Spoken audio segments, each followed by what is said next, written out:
Thank you, everyone, for joining us today. This is the September meeting for the Project Management Community Group. And my name is Lisa Fellows, and I just wanted to go over a few basics for today. If you're connected by phone, please be sure to mute your phone, and please don't put us on hold. If you have questions, feel free to raise your hand, enter them in chat. This session is being recorded. So as I said, my name is Lisa Fellows. I'm with Bucknell University and one of the co-chairs of the project management group. Today we have some additional speakers, Eden and Mairéad from Educause and Carol from our steering committee. Today's agenda is some logistics, which we've kind of already gone over, some annual conference Q&A, information about our new community tool, and more information and an update on our template resource that we've been building over the last few months. And then where we're going from here. So Eden, if you could share a little about the annual conference. Eden has joined us today to just give us some insight on what they're planning. She's glad to take any questions. Thank you for that. And I'll watch the participant count. If it goes up, I'll put this link in there again. But the annual conference website is up. There's a lot of information there. This year, we are planning for a face-to-face event in Philadelphia, as well as an online event. They're taking place on the same dates. We are not positioning this as a hybrid event, but rather two distinct experiences, one great conference. So if you choose to join us in the online only event, you will have programming from 11 to 3 with networking opportunities, connections with our corporate partners, the ability to connect with other people who are in the online event as well as access to like on-demand and recorded events that are there. If you choose to join us in Philadelphia, it will be similar to past conferences, but a lot smaller. We usually book for about 10,000 people to participate, and this year we're building it for 4,000, but we anticipate less than that. And to be honest with you, it's not the kind of conference where we're going to have the quantity as our success metric, right? Only better is better, bigger is not better. And we're trying to figure out as individuals and members of the community ourselves, how to bring people back together in a meaningful way during a time when the world has changed, right? How do you engage with someone when you're at a convention center and you're all wearing masks? How do you, socialize when you haven't seen people for 18 months and it's hard to, kind of read body language? So we're going to figure this out together.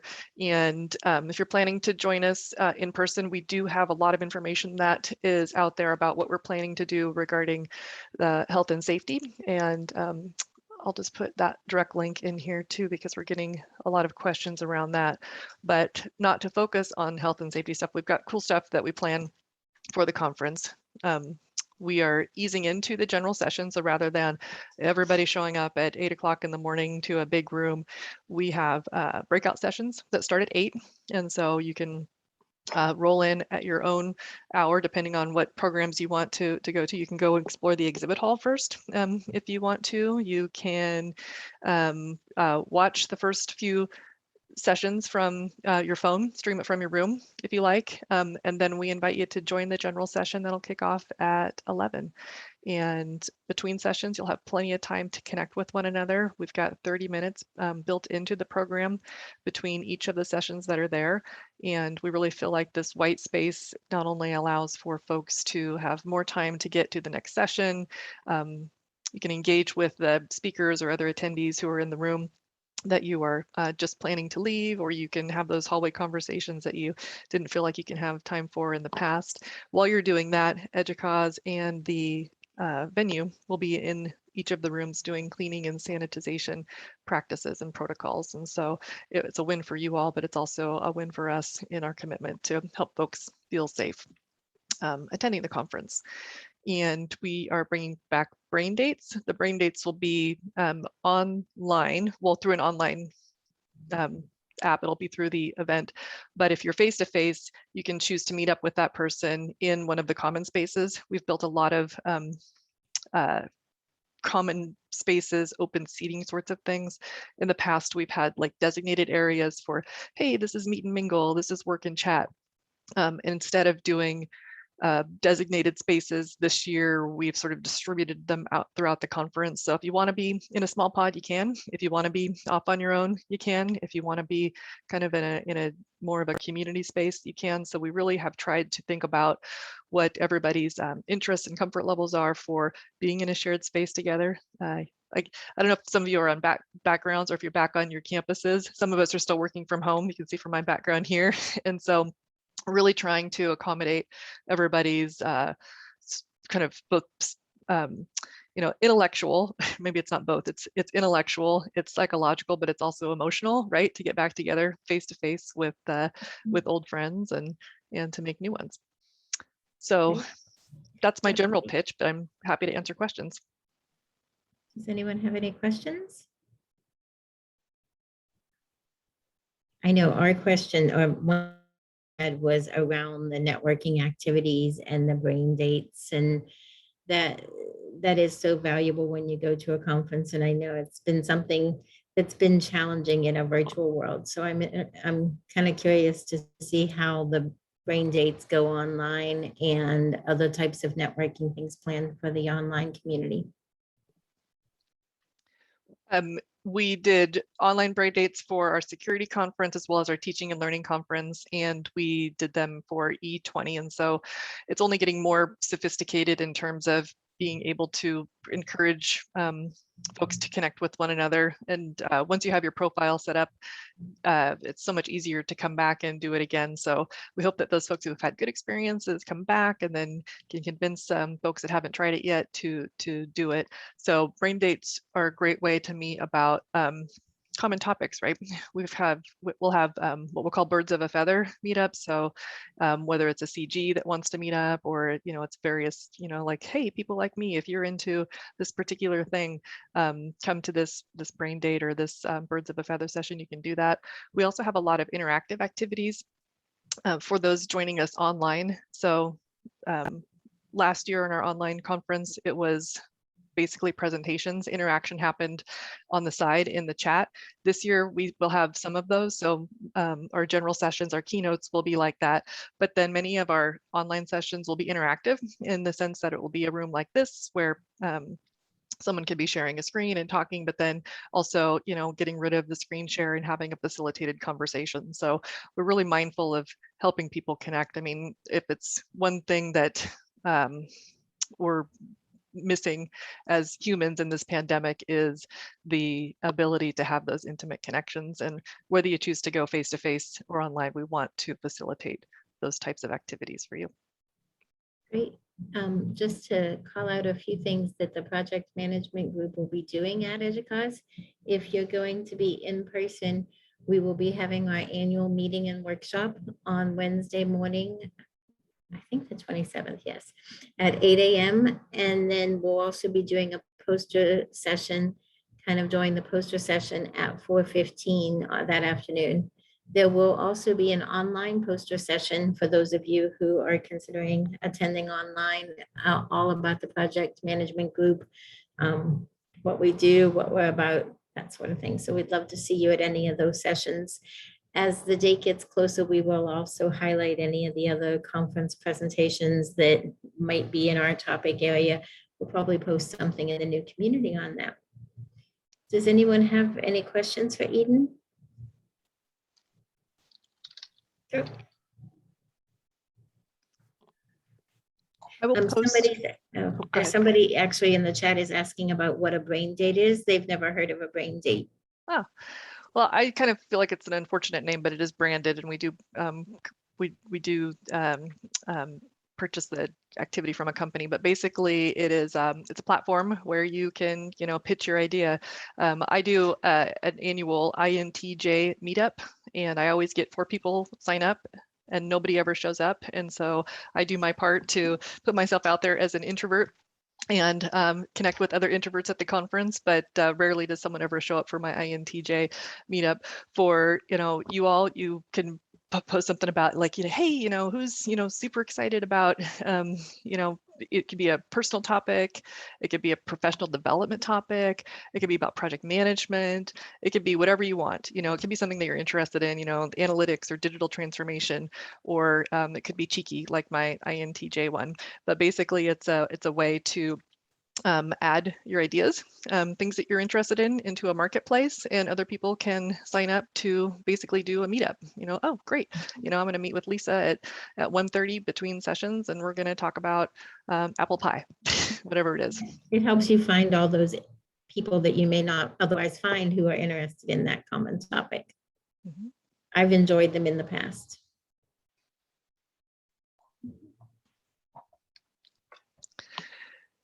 And then I will also post a link here. We're having a Know Before You Go, so Know Before You Go webinar on October 5th. And so we are trying to anticipate, the types of questions, interests, ideas that we can express to our community so they can better understand what our conferences, right, both online and face-to-face, are coming up.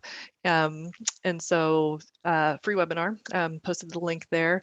And I'm actually going to prompt Mairéad because she's heard this pitch a couple of times and I might have left out some critical information.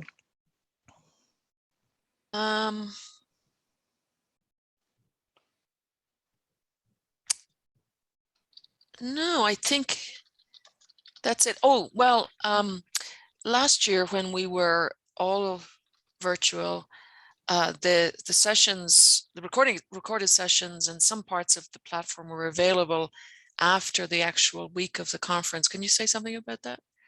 Sure. So we are, so anything that's online will be recorded, and much of our content that is face-to-face will be recorded, and all of that will be available either as encore programming later in the event itself or available through the online platform. So basically all registered participants will engage with the program through the online platform. If you're online, obviously that's how you'll experience the event.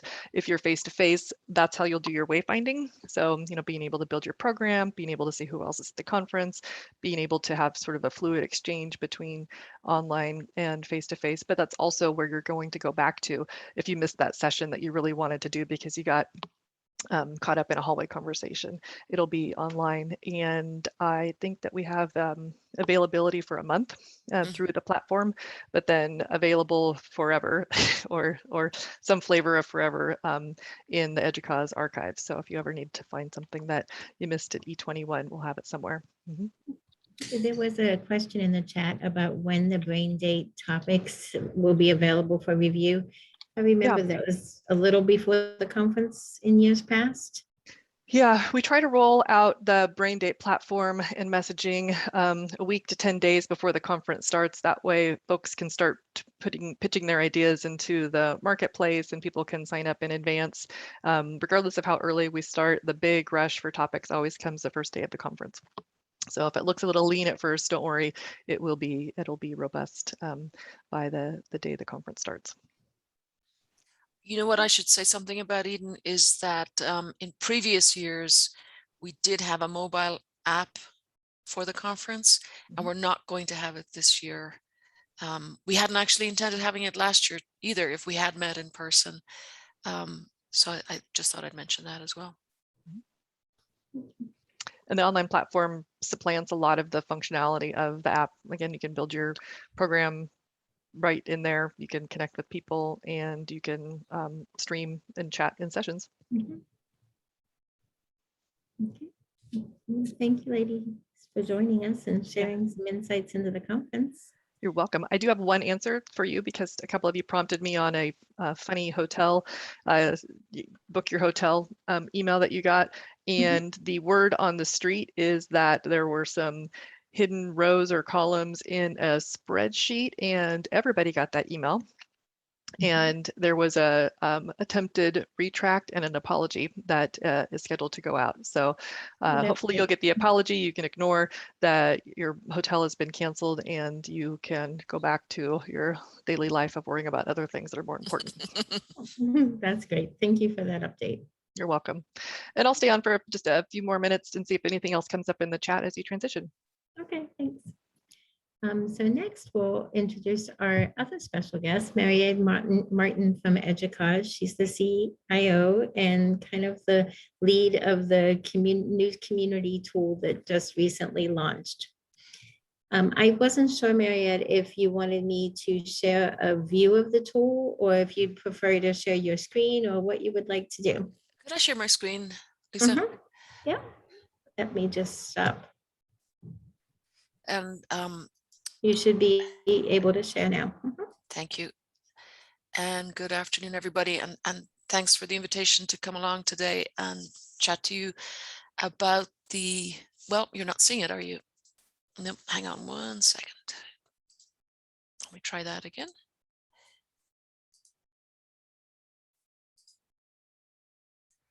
No, I'm still not able to. We were seeing your screen there for a moment. Oh, you were? Yep. Okay, let me just try that. How about that? Yep. Yep.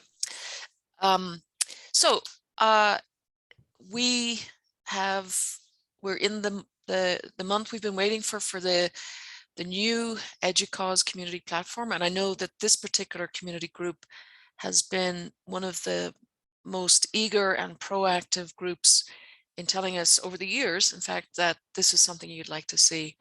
As you all know, up to this point, we've mostly done our communications via the listserv, and they were pretty much, I mean, there's certain obviously advantages to a listserv, but there are limitations too, and it was essentially a legacy technology. So this year, we launched a project to select and implement a community platform. The first 3 or 4 months, I'm going to talk a little bit about the project process since that's your area of expertise. I thought you'd be interested. We spent the first 3 to 4 months on the RFP and the assessment and selection.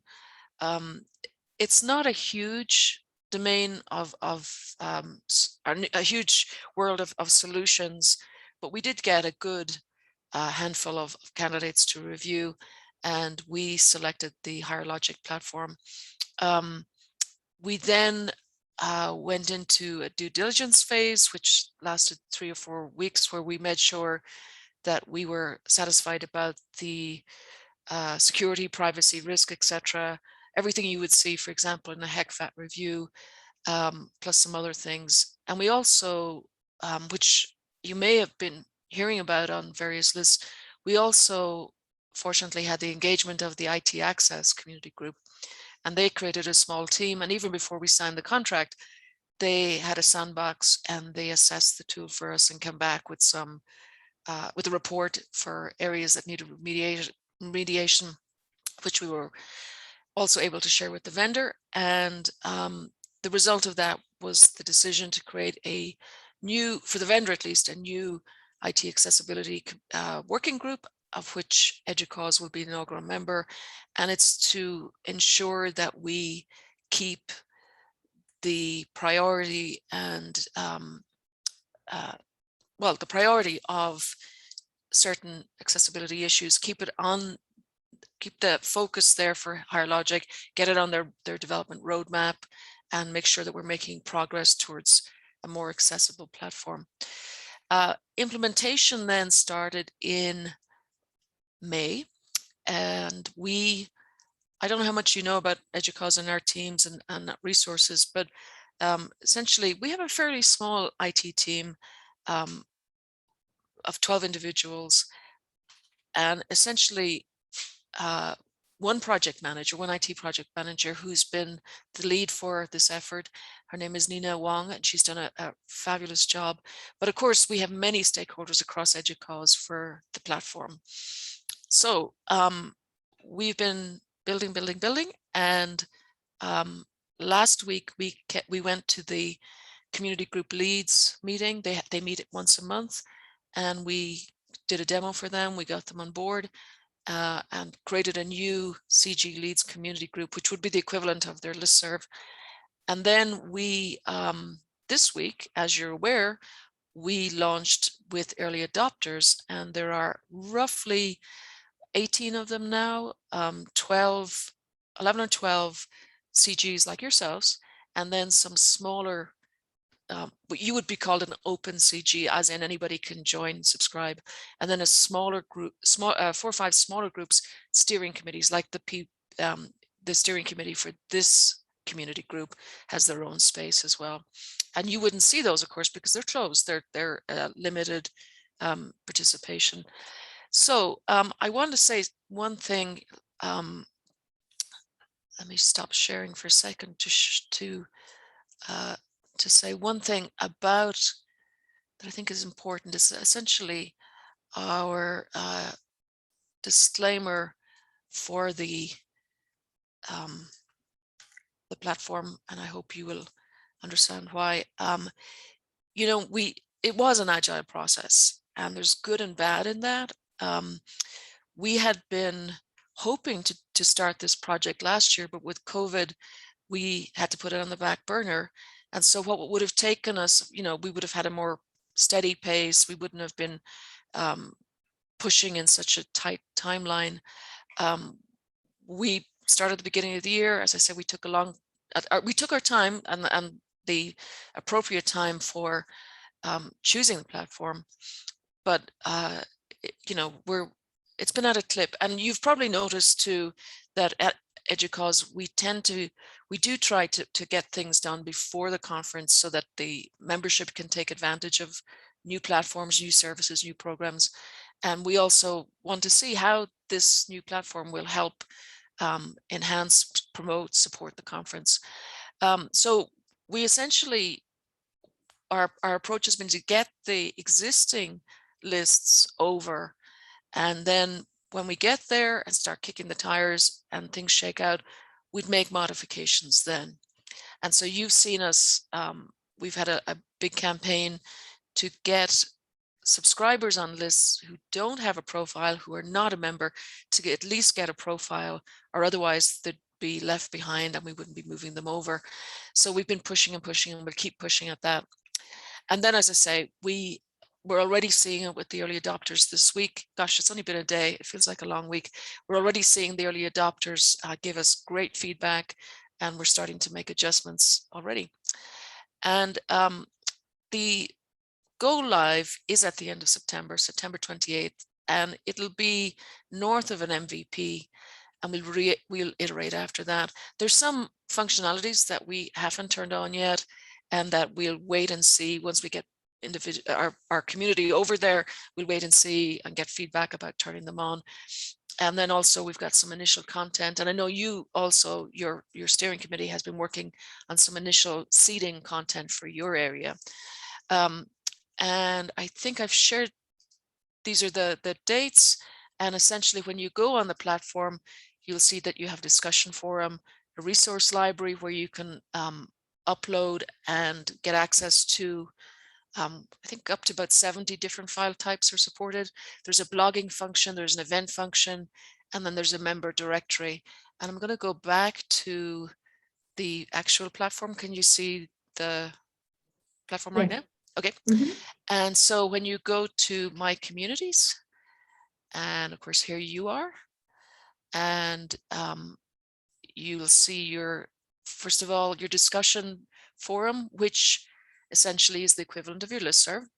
And you've noticed already, I'm sure, that once you're a subscriber and we move all your list subscribers over to the platform, which we've done for you, you'll start to see email appearing as well. And we have defaulted to real-time email access. And the reason being that we have some individuals who have accessibility challenges, and the easiest way to get them into the platform is to start with what they know today, which is email. And so they don't have to necessarily log on to the platform or create a profile or any of that stuff, but they can continue to engage by email. An important thing to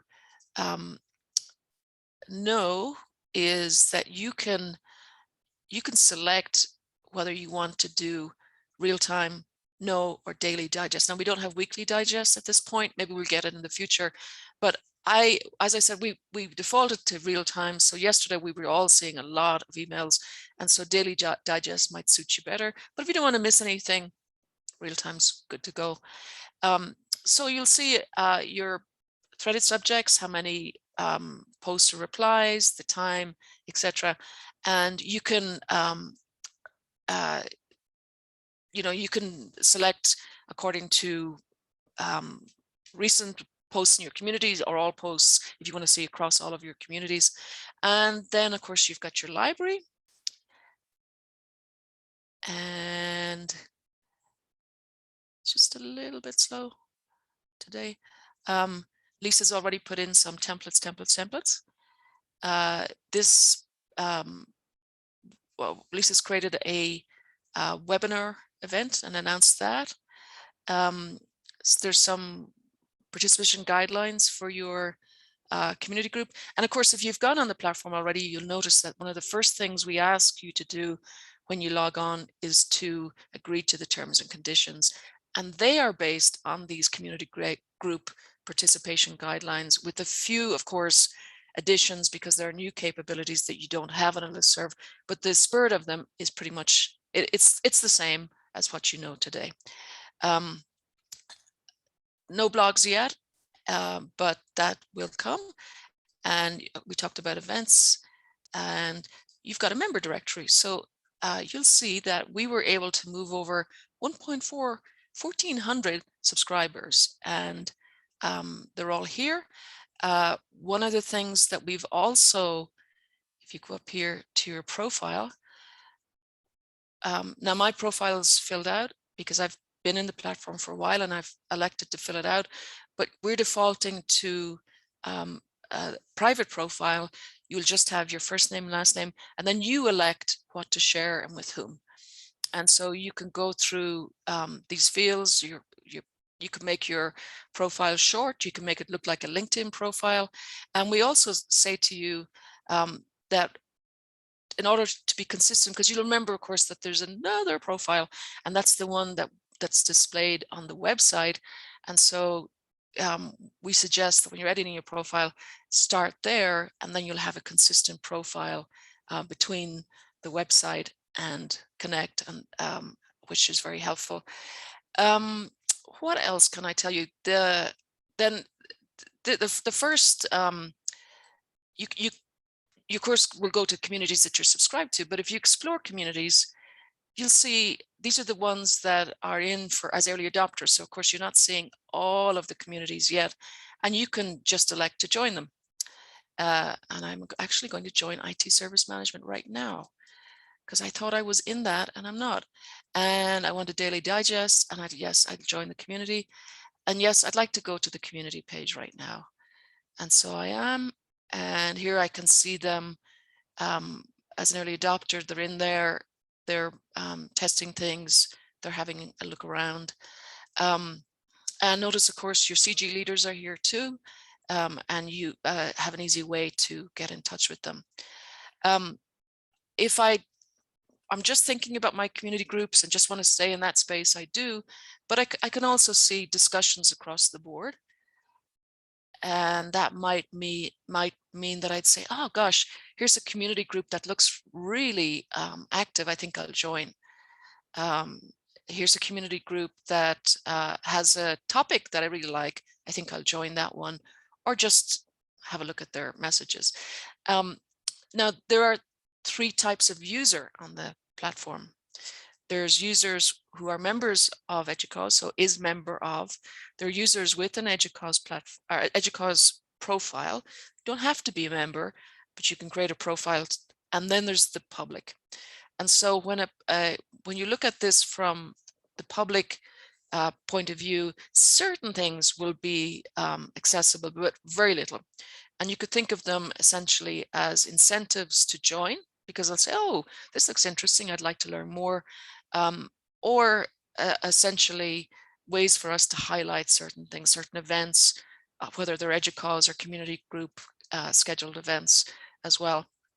Your directory is here, which of course is, you can search for individuals, and which is fairly straightforward. Industry partners, of course, we have corporate members as well as institutional members, and they're going to have something similar to what you have if they elect to do that, which is a community space.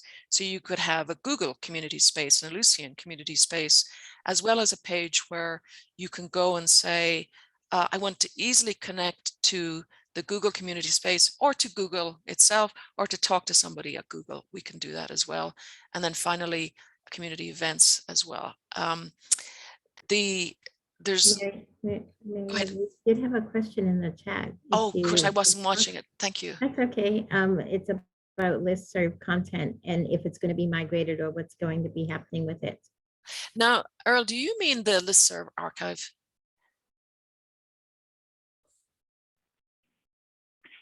Yes, the actual messages from the listserv. So today, of course, maybe some of you have used it. I know not everybody uses it, but today you can access a public archive of your email threads. And there's essentially what you'll see is, to be honest, a giant file with, you can search under dates and groups, but that's about it. So that archive is part, of course, of the LSoft listserv application. And our plan is to retire that application next March, and we will be retiring the open listserv archive with it. And the reason being is that it is, first of all, impossible, if not very difficult, to port what's in that archive into another application. We've talked to the vendor, we've looked at different solutions, and there's just no easy way to do it, because I say it's just a giant file, text file.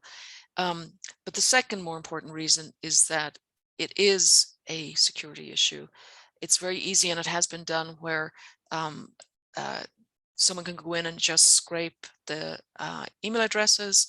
They can spam entire groups of institutions, the entire institution practically, and they can also do other malicious things. So we've wanted to really close off that, the bad parts of that for a while. Now we are going to keep the content and put it into our archive, but it won't be easily accessible. Now, if you said, oh, hey, would you go in and pull out everything to do with a discussion that we had in 2013 about a particular solution or particular project methodology, we'd say, yeah, we can do that for you. And there'd of course be a bit of a time delay, but we could certainly do that for you. Does that answer your question? Yes, thank you. I know it may not be popular, but I hope our community will understand why we are taking it offline. Yeah, understandable. Thank you. So let me stop there for any more questions, and let me stop sharing as well just for a second.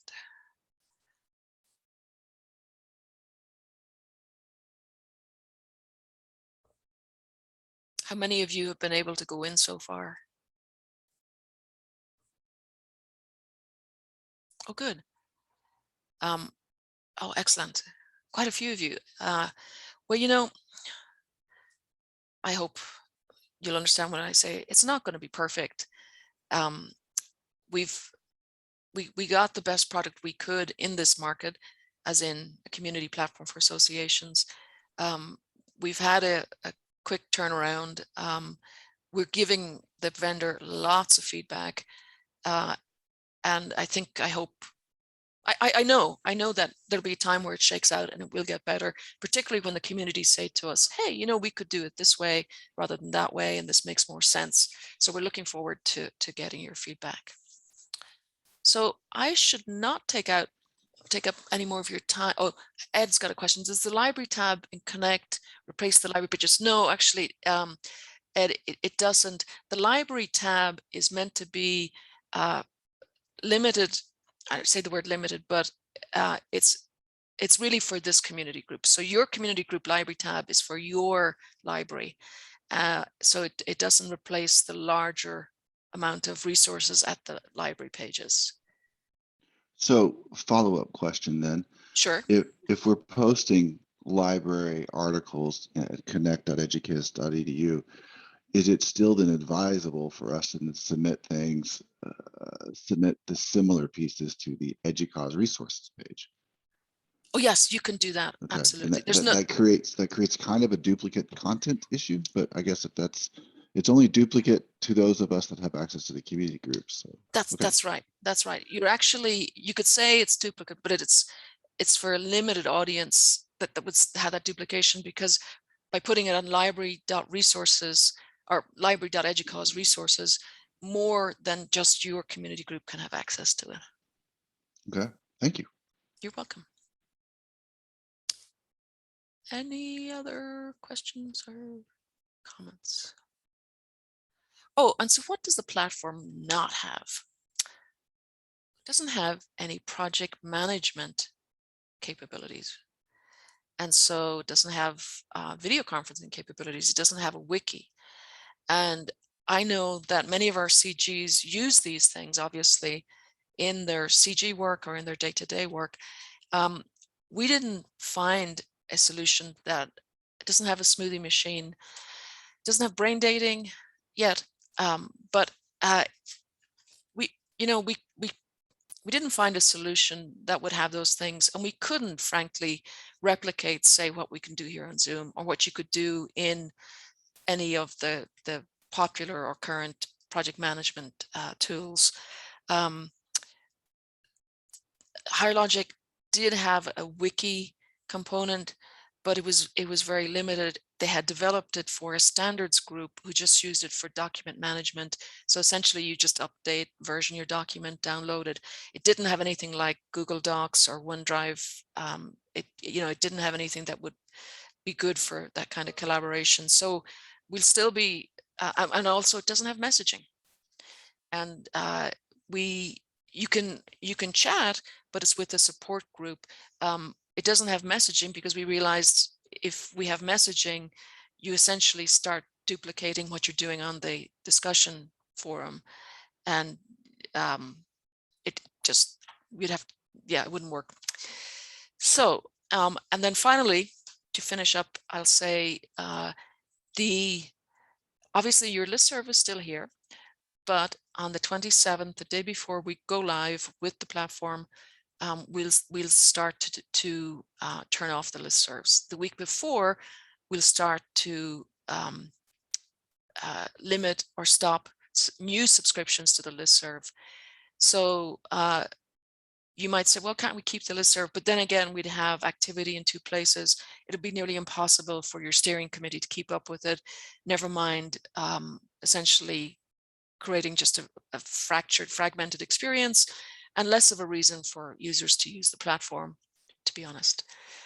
So I will stop talking. It's possible for me to do that, and see if anybody else has any questions. Or Lisa wants to take over. I will hand over to Lisa.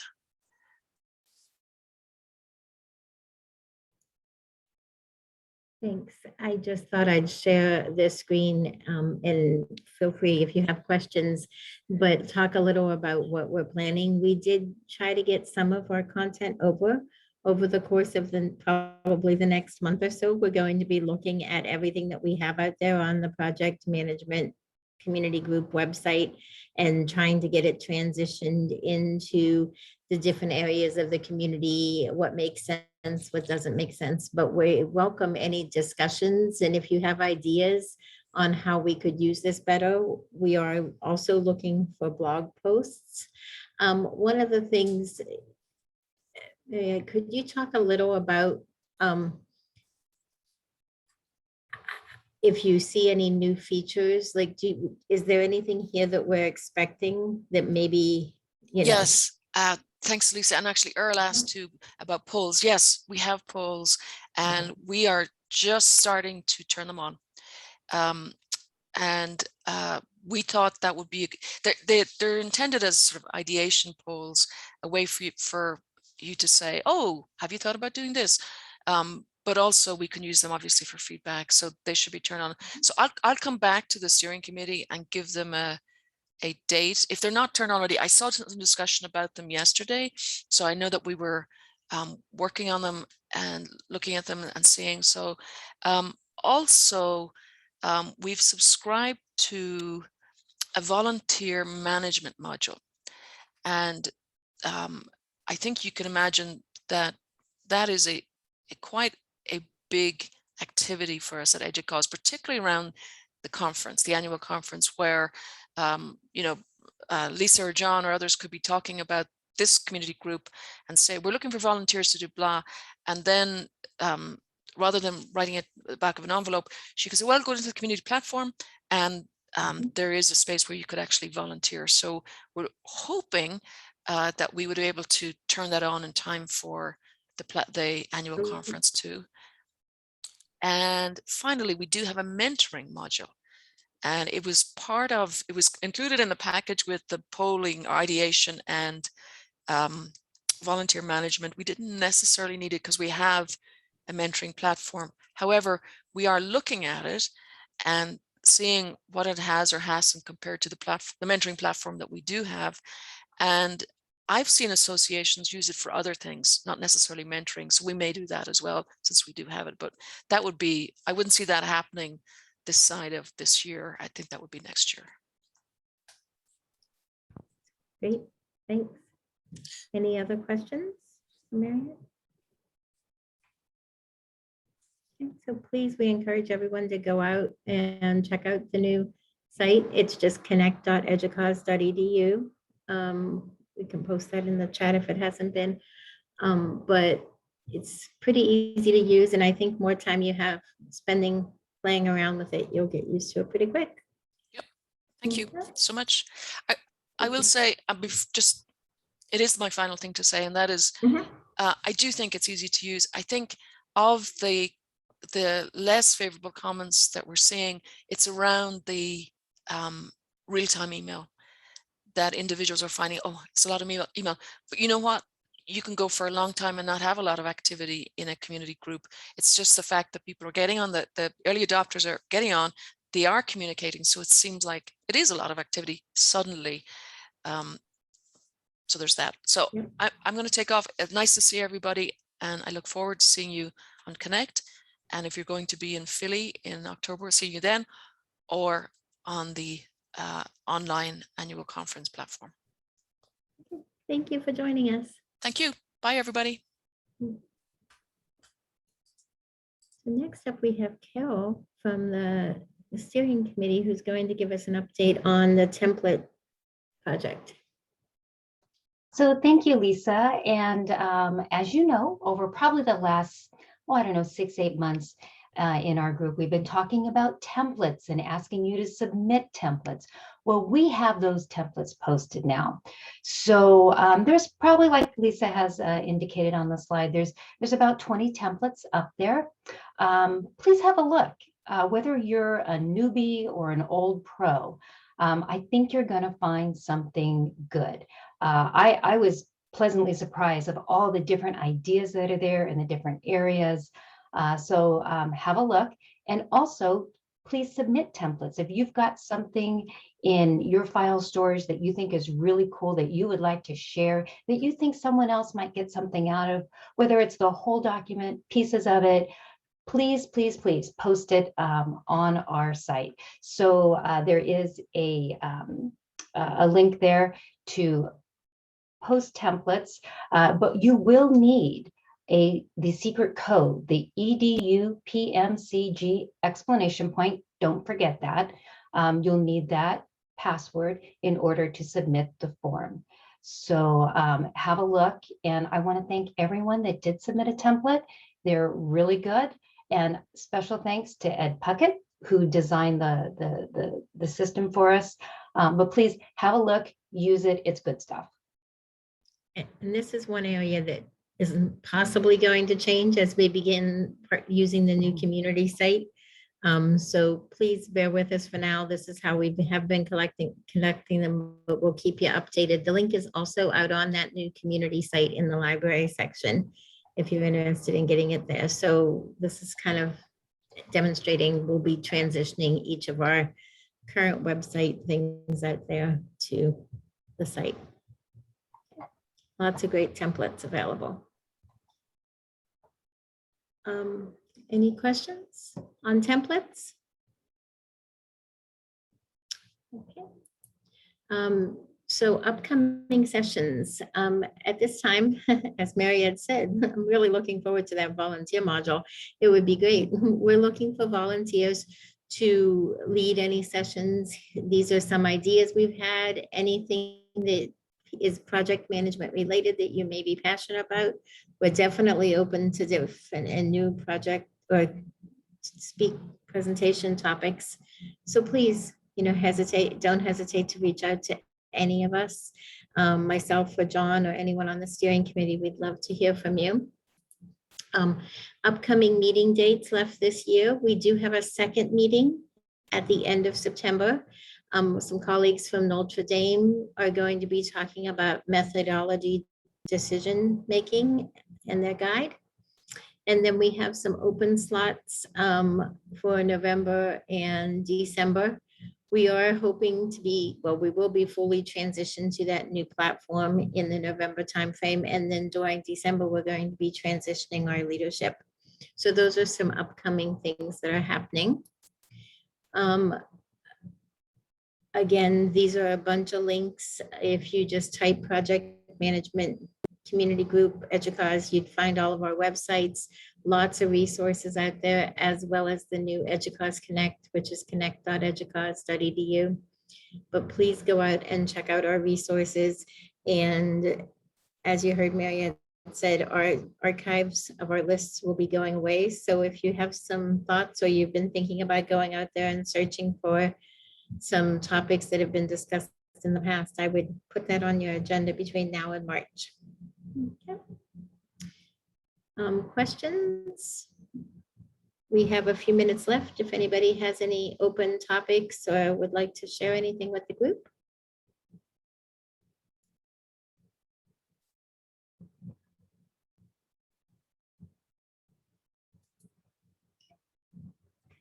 If not, we thank you for coming today. Hopefully it was informative. And we look forward to seeing you on the new platform.